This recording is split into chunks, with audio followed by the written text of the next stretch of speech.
what I want us to do, guys, is, so while we were away, okay, so let's backpedal a bit. Yeah. A lot of stuff have been happening for the time, in December and also in the first weeks of January. Yeah. So key stuff that, of course, we can't miss to mention. Okay? Yeah. So one of them is actually the issue of Kentucky Fried Chicken. Oh, yeah. And there was a huge debate on the Bad App, about KFC. So for those who may not know about this, KFC has, I think, around 20 outlets in Kenya. Remember, KFC is an American brand. Why does that sound like too low? Thereabout. I think it's around 23. Yeah. Now, KFC, in the first weeks of January, they ran out of potatoes that they used to make fries, okay? And what they did is that they presented an alternative, which is ugali in Kenya, maize meal for those who are listening to us outside the country. And now the thing is, there were huge, complaints and outcry on social media that why is it that KFC has to import its potatoes from Egypt, Netherlands, and South Africa, and not, get the potatoes in locally, Kenya, because we have potato growing regions, parts of Rift Valley, Nyandarua County. So there was the debate, and many people actually came to know for the first time that KFC imports its potatoes. There was a big debacle, people blaming KFC. But for me, where I want to start from is this. For me, I place zero blame on KFC for importing potatoes. On the basic reason of this is the basic reason, okay? You guys are economists. We accepted liberalizations in the 80s and the 90s. Yeah. Okay, we're operating on a global economy. So you can't blame someone for doing international trade, because that's basically what they were doing. I mean, and this is the thing, okay? We're normally excited, we normally celebrate the likes of Equity, KCB, when they are killing it in Rwanda, in the DRC. But when it's our time to receive the imports, we now all of a sudden now we're crying foul. No, this is basic liberalization. Let's not be hypocritical about this issue. What do you think, Dan? For me, it's okay. I do get the whole free market argument. That it's a business. They want to do what's best for the business, and for a business such as KFC, which is a franchise, you have to maintain standards and ensure that everything absolutely works. But I think also, as a business, you should also want to promote the local economy. Is this coming from you? This is coming from me. The thing is, No. This is coming from Dan. No, I'm not saying that it should be. I'm not saying that it should be mandatory. Although part of me wants to say that. Okay, it should not. It's not mandatory. Sides, huh? It should not be mandatory, but I feel like it should be an obligation that, as a business, you should try and improve the local economy first. So on this whole potato saga, I haven't been in KFC's boardroom to say whether they did an actual assessment of the market and determined that we either lack the capacity or the right variety of products to come and do the kind of potatoes that they want. Although what we've seen is, for them, they do rely on they need their potatoes pre-cut and frozen. And then the issue of traceability. Yes, traceability is a big thing. So you have to know where, so that if someone, for instance, gets unwell, you have to say this batch. And withdraw that whole batch. Came from this farmer or this farm. There's that, and as well as the whole frozen equipment and logistics. Apparently we do not have enough for that. So that's also another investment outside of just the farm and the potato variety. And traceability, Dan, traceability is also there is a certain point of traceability that we tend to ignore a lot when it comes to, because KFC operates with career farmers, okay? In that I know that Easter is in this trade and it is in this trade for long. But then today you might find that Kalia is selling me potatoes in Timboroa, but then tomorrow he's in a matatu business. I can't even find him when I want to withdraw that batch or anything like that. So traceability is also in that aspect. But there's one thing I want to seriously address that Dan has said. The thing about this thing about support. I don't know, supporting local farmers, supporting local economy. My friend, this is a business. What does a business do? The business is in a business of maximizing profit. This is not charity, okay? It is a business done. It's a business. So the issue of support, let the NGOs and the government do that. That's actually falls on the government. If I'm in government and I'm giving KFC a license, is worried about their balance sheet. They don't care about supporting the newcomers in Timborough. About getting a license. If I'm in government and they want a license, I would tell them. But it's not their job. Their job is to maximize profit. No, my job as government is to not for government, for KFC. I'm saying from a government perspective. I'm telling KFC, if you guys want an operational license, at least X% of your production. Now you should blame the government, should come not to KFC. Yeah, I don't blame the KFC. Government should have done that in the first place. If you put it that way, Kalia, that X% of your production should be sourced from this country locally. They'd argue that they use local labor force. Yeah, there's local labor. Beat you in that conversation. And they do. The question farming is a big space. Don't you think the conversation should shift from that to why is the government issuing licenses to people like Cocoa Foods if who's the franchisee of KFC in who's locally operating here? Why the government give them the licenses without factoring in these terms in the contracts? And then the other thing is, like Keegan said, on this I'm actually with Keegan. I totally, in as much as I advocate for Pan-Africanism, which in a way that will suffice in this conversation. That will suffice in this conversation. The Pan-African discussion lasted for a total of 10 minutes. The thing is, maybe the government would want to sit down with KFC or Cocoa Foods, whoever the stakeholder here, the relevant stakeholder is here, and they say that we know you hold so much, you attach so much regard to the quality of your foods and your produce and whatever you sell. Yeah. So and that's why you import, because of quality assurance mostly, right? So how can we work to guarantee or to have the quality that you guys deserve or desire, sourced locally? Exactly. So how can you sit down with the government should create KFC, the initiative. Exactly. You don't go and enforce rules, which again the government has not done that, which is a good thing. Free trade, right? Absolutely. You're in a liberal market. You can import if you want. And then for sure KFC has done their unit economics. They know that they're a premium brand, and so even if they import, they can easily pass that cost to the final producer, consumer. The consumer.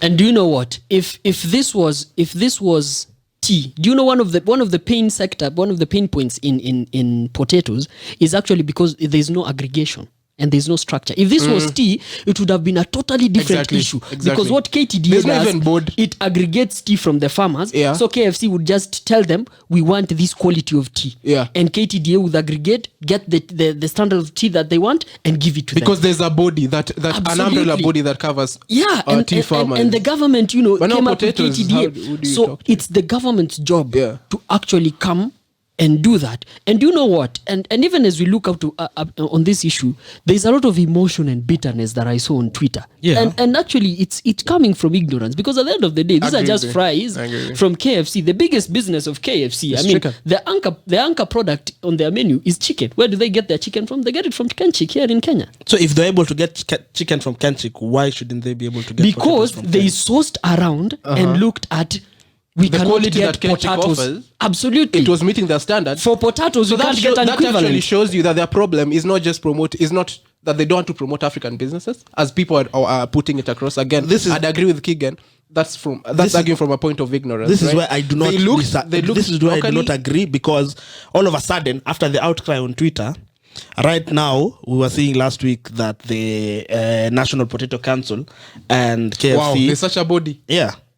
National Potato Council and KFC have suddenly found a variety that could actually work and be. But do you know, it's because actually KFC handled the PR. They handled it badly.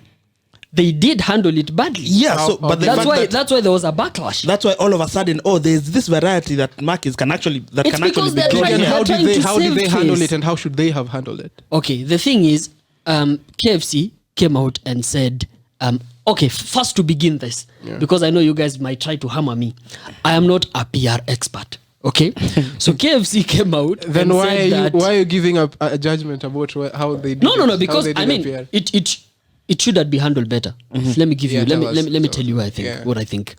Now, number one, KFC came out and said that Potatoes are not there. You have an alternative. You can have ugali. Okay, Which is the worst alternative? What? Relax. No, Sorry. me ugali and KFC is okay. Me, I can have it. You, I don't know about you. Sorry. You have a lot of saliva. I'm like, what? No, so you just get some mursik and you go and you move along. Oh, So now the thing is, if I'm not a PR expert, but this is what a layman like me would say. In fact, I wouldn't have announced it. I wouldn't have announced that we have run out of potatoes. No, why? Why? And then see, That's the customers- worst. You see the That's even debacle. worse. You That's see the even worse. debacle that It's a good thing you're not a PR expert. Stick to economics, bro. no. you see what it unveiled. Uh-huh. You see what the thing that it unveiled for them. They've been compelled to do that because they're trying to save face and actually to try and salvage their image in the market, because you saw what their competitors did. They hammered them based on the information they put out. Of That course, has always been that- done. Even Coca-Cola and Pepsi do that all Like, the time. Because I mean, at the end of the day, it's a business is about maximizing profit. Sure. If I can, if their potatoes come from Netherlands, part of it, okay? Egypt, South You could Africa. find that in Netherlands or in Egypt and South Africa, they are probably producing the potatoes at a very cheap price that they can't in Kenya, simply because of the technology that is in Netherlands, of the food technology, agricultural technology that is there. So at the end of the day, I'm importing because it makes business sense for me. I hear you. Yeah, I don't know the thing. on the PR discussion, I think they had to. It was good on them to Talk say about that, we are out of fries. We have these alternatives. I think that was what they were trying to do. But then the questions on why don't you have fries? Yeah. And then now the discussion became, we do not source our fries from Kenya. We have to get it from elsewhere. So that whole supply chain issue. That's where the big deal is. But for me, I still think that on this issue, again, it's up to them. As you've raised a good point on costs. It could be we do not have producing it locally is harder than producing it internationally. I don't know whether that's the case, especially when you factor in the shipping costs and the transportation costs, bringing it locally. Probably even the consistency or surety of having the required quantity of potatoes at a particular moment in time. Yeah, whenever you want. Here you want potatoes and someone tells you ati sijui mvua ikunyesha, but you're in business. Yeah, but These guys are bad at it to the bottom of farmers anyway. But yeah, because the other guys who do, because they do have the same contracts with farmers who supply them with chicken. As in, these are things that we've seen Trigger Foods working directly with farmers, and even asking for contracts for farmers with a minimum. That also raised an outrage some time back, but they wanted farmers with a minimum of 50 acres and the like for their bananas. But KFC can do a similar thing. As in, I don't think it's that hard.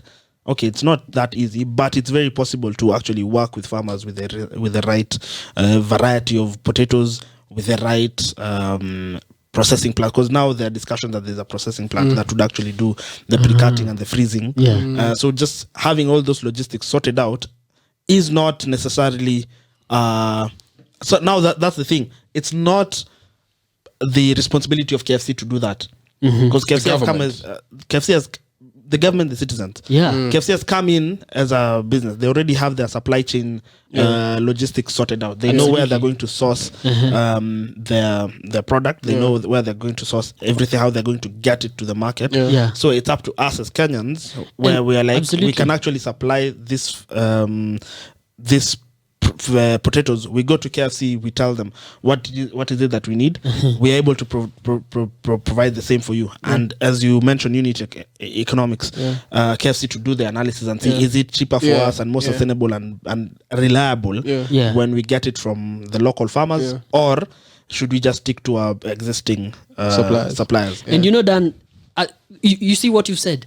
That is where the farmers actually need support, because if you look at the processing plants, and everything, that's very capital intensive. Okay, so the barrier of entry into that space is really, really high. Okay, so that's where we need aggregation and support to the farmers by the government. And I think by aggregation, the others will follow. For example, investment now. Because now if I know that there's this body of potato farmers that don't have any other way of value addition, as an investor, I would invest in that market, right? Yeah. So let's go step by step. Let's start with the aggregation. So I think that's the most pressing problem as we speak. Yeah. Although now then there's that body. What does it do if we need to run away from this conversation? Yeah, we are finishing on this conversation basically. But the good thing on the bright side is that the discussions, as you said, the potato council. What does it do? Because now, if it doesn't solve the problem of aggregation, what is it there for? I'm sure there are other things that they are doing, but I don't know. We are not. Probably that now. But they're the thing is offices. now there's it has led to now the possibility of the commercialization of KALRO, which is the Kenya Agricultural and Livestock Research Organization, commercializing 5 of their high-yielding potato seed varieties. So there'll be a 15-year contract for that, and this could also now help not only KFC, but also possibly other franchises such as, I don't know, McDonald's, who rely on the same standard. Because, KALRO do amazing work. And, even at the international level, when you find, if you attend, agricultural, summits and conferences globally, guys from KALRO make presentations there and they're given standing ovations. I mean, these people really know what they're doing. They just need to iterate that, to different parts, and now, as you've said, commercialization of it, I think we'll iterate it even more. Yeah, and I think, just to finalize on the National Potato Council. I think part of because again, if you think about it, because KFC have been in the market for 10 years now, they've been here for long, and the fact that they're still importing 10 years down the line says a lot. It says a lot, because I do not. They came in 2011. I honestly do not believe that we do not have the capacity to produce the right potato. It's the initiative. Yes. I think the Potato Council or the Potato Lobbies and the Ministry of Agriculture should have put in more work. And who knows, I think maybe the same logistics issues is what is stopping the other franchises from coming to the market. That's just how a reactive government would act, rather than a proactive government. Because now, looking at KALRO, it's now that there's a problem that KFC brought to the table. But doesn't even have to be now is when government. they're thinking of commercialization. I just feel it's also the local, the farmers as well. I think also maybe they're happy with the market that they are. They're not happy. Trust me, they're not happy. Anyway, they just know there's better. We move on. So on January 11th, there was an power outage in Nairobi and the larger parts of the country, and this was because we have the Kiambere Embakasi line of electricity that there was some interruptions there because the power outage had been caused by, I think, some of the towers, in the lines were destroyed, and this caused an outage in most parts of the country for the better part of that day and the following few days. Now, at the back of this story is the issue of KPLC. Now we have around 9 or 10 senior managers who've been taken to court on the back of that issue that happened on January 11th. And they're being charged for, not being for actually several things. One of them being not being quick, to try and rectify the issue when it happened. And also attached to it is some issues to do with negligence and vandalism of the electricity towers, which led to the power outage. Now I'm looking at this, actually revealed to me, how big a monopoly KPLC is. They brought the country to a standstill. Okay, and for me, I pity. When I was in Nakuru, the blackout didn't affect me. So I pity guys who are trying to chase deadlines and guys doing online exams and the likes, because it must have been a terrible, terrible experience for them. And just looking at that, you can imagine how much money KPLC lost itself and how much money was lost in the economy, because you can imagine barber shops, businesses that essentially use electricity in their day-to-day operations, that Salons. if there's no electricity, there's no business. So you can imagine the impact that it had. And I'm getting really, really concerned about KPLC, because I'm also looking at their balance sheet and I'm looking at the 15% electricity cost cut that came in on 8th of January, and it was supposed to come in earlier. That's another debate. Yeah. So I'm looking at that and wow. And Dan, you mentioned something to me during the week. What if that had happened to M-Pesa or Safaricom? And just attached to that story as well is this week must have been on Wednesday, if not Thursday. I think Thursday, yes. Oh, sorry, Wednesday. Yeah. Telcom, which is a mobile telecommunications company here in Kenya, there was an outage, internet outage and service outage generally in Nairobi and the larger parts of the country for the whole of Wednesday this week, for the whole day. And now they came back and actually they did something quite impressive according to me. On Thursday, they said that we are going to give free services to our customers, as compensation for what happened on Wednesday, which I think was quite impressive. I think Kenya Power should have done the same thing. That's just saving face. I don't know that it's impressive. It's just saving face. I mean, it shows that they are remorseful. It shows that they are remorseful. No, they just don't want to lose further market share. The little market share that is already there. Because honestly, I don't know whether you're this pessimistic at the start of the year, my friend. No, it's just being. No, it's actually a good thing. For me, it shows remorse. It shows remorse and that they care about the customer. They are concerned. The few customers that they do have who have already run away to other places. Because I remember during that evening, guys were like, "Yo, do you guys realize that Telcom is down and everyone's life is just continuing on as usual?" Now, what if it had happened it's always on the second slot of SIM What card. if it had happened? It's not a main SIM card. What if it had happened to the market leader in that space? Yeah, that's no conversation that would that have we been need to have, like a big thing. And now the question is, Kwanza on M-Pesa, what is it that just- Safaricom? No, but M-Pesa outages usually happen, although they usually schedule they the manage it, maintenance. yeah. They manage it. But now the question is, what is it that Safaricom are doing that Telcom is not doing? Because we haven't had an incident like this from. I think it's been long. It's been long. It's been more than 10 years since such a thing happened with Safaricom. Yeah. Has it ever happened? Yeah, it has. In fact, there was a serious one where there was an interruption with the system where you'd have. I think I was still in high school, where you'd have. 10 years ago. Okay. It's been long. Yeah. All right. Yeah. So what happened is you'd have used airtimes. Yeah. You see the credit cards, The vouchers, yeah. the voucher. Let me not say credit cards because guys listening outside the country like, would you wonder. guys buy airtime using Mastercard and Visa. So that voucher, Yeah. if you'd find a used voucher Yeah. and you'd key in, load up the credit. So I remember moving around town. This was I was still at home in the Rift Valley. So I'd move around and try to find vouchers that have been used and load them up, and I'd use them to call my friends. So so it does happen. Safaricom Peter Ndegwa. Yeah. Someone who has back arrears. No, but they corrected it, and all those vouchers that had been used, there was scrap of your credit balance. Yeah, but I think actually the biggest demographic that was affected by the Telcom outage seems to be the student community. Comrades. Because comrades I think suffered quite a bit because of the bundle package that is there from Telcom. I think it's the most affordable. Out Fiber? of the three. No. No. Fiber is just a bit expensive. The prepaid data Okay. bundles. I should be think cheaper than- actually Telcom and Airtel are toe to toe. Yes. So But Telcom now, I hear you have to look for the network.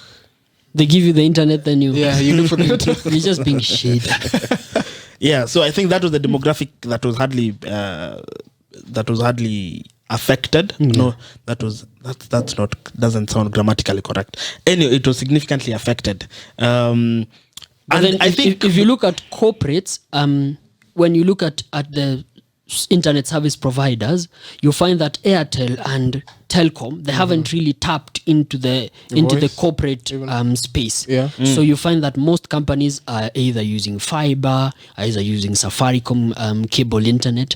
So there wasn't a lot of impact when it comes to business operations. corporate, on Yeah, that. because it's all about reliability. Absolutely. And out of the three, Safaricom is by far more reliable. On all voice, messaging and data, but then fiber is one of the best in terms of data, most reliable in terms of data. Yeah, but also Safaricom have fiber to the home and fiber to the business as well. He's speaking Now, do to across- fiber. You know fiber, the I company. know fiber, Jamii. Yeah, Jamii by Telecommunications. Jamii Telecom. Yeah. Yeah. Fiber also doing well. Yeah.